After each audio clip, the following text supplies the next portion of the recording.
Nice to meet you. I'm Atanas Dinov, and I've been with SUSE for the past 2 years now. Anyway, so what we're going to talk about here is navigating the common pitfalls of lifecycle management.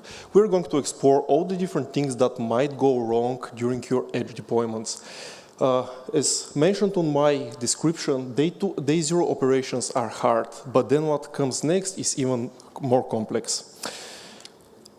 So going next, we have a saying here in our team that there is no one size fits all, basically meaning that each environment is different. You have different requirements, you have different hardware, you have different applications, which means that you will not be able to tackle all these different ways using the same exact setup. So let's explore the differences that exist. So firstly, we're going to start with topology. What we mean here is how we architect our clusters. So here in this example, we have centralized management. So think about something like Rancher, which is creating, provisioning, and managing the lifecycle in a centralized way. Now, this is great, but as the old saying goes, don't put all of your eggs in a single basket. Basically meaning that if you lose access to this exact cluster, you're now going to lose your access to the downstream clusters which are running your customer applications. How you might want to handle this is very different. Like you might be thinking about architecting a management cluster of management clusters. You might be splitting the different downstream clusters in different locations and assigning them different managers and so on and so forth. But definitely make sure that your management cluster is always available. Next one is Cluster API, and Cluster API is great, right? We all love it.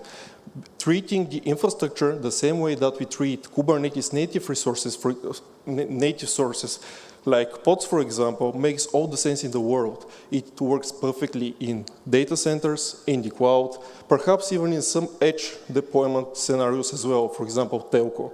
However, this is not always going to be the case for other edge environments. You might not have the extra hardware, you might not want to have this slow reprovisioning of bare metal that you would encounter in these edge devices if you want to roll out a new machine. Meaning that Cluster API is great, but it definitely doesn't solve for all these use cases. And finally, what we have is standalone topology, where you have multiple different clusters not really connected to anything else. So think about your large retail stores, where each location is running a different cluster. Now, this is great as well. Don't get me wrong, all these are great. But here we have to plan for upgrading without technical expertise on site. We would most likely have a person on site who is able to trigger the upgrade process, perhaps monitor it to an extent, but they're definitely not going to be knowing Kubernetes or Linux at all. So your tooling should allow for the automation to perform everything without the need for anyone technical on site.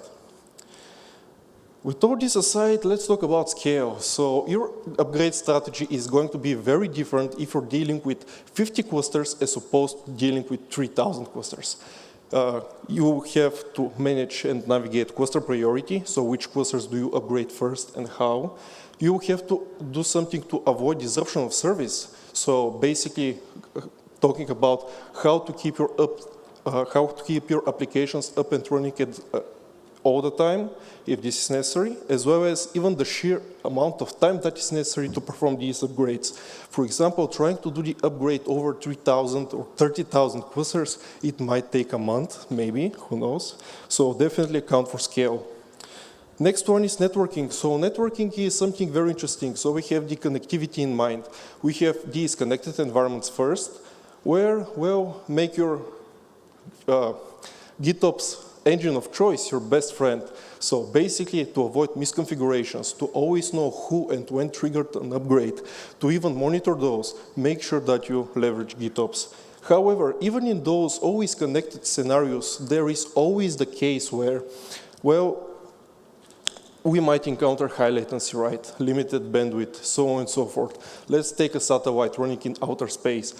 It is, in theory, always connected right, but if you need to transfer over huge sizes over there, huge files of huge sizes over there. This might not always work. You might be running into timeouts, requests failing, and so on and so forth. So just having the connectivity is not the end-all be-all here. Next one is the even more complex side of things, where you have completely disconnected environments. So think about those where you don't have access to the public internet. What you have is perhaps some sort of private network somewhere out there, who knows? But this is not very easy to work with. Here, the best thing to do is set up your own private registry, holding all your different container images, RPMs, Helm charts, and so on and so forth that you need to use to upgrade your systems. However, here comes another problem, let's say. So security is paramount as always. So definitely trust, but verify that the artifacts that you're going to use are coming from a trusted source. So something that you can rely on. And we're going to conclude this with a general advice that is applicable across all the different use cases. So I intentionally didn't start with this just because it is something that makes too much sense to even be put here, right? Well, wrong.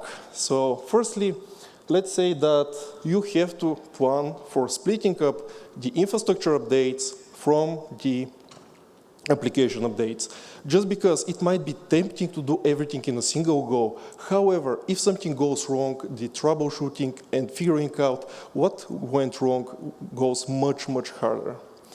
Now, also make sure to configure a test environment, which is closely mimicking the production one. Basically meaning that you use similar, if not the same hardware, similar, if not the same network setup, similar, if not the same everything. Just because if you have something like this, you will be able to mitigate errors that you would encounter at the edge without having already deployed those things.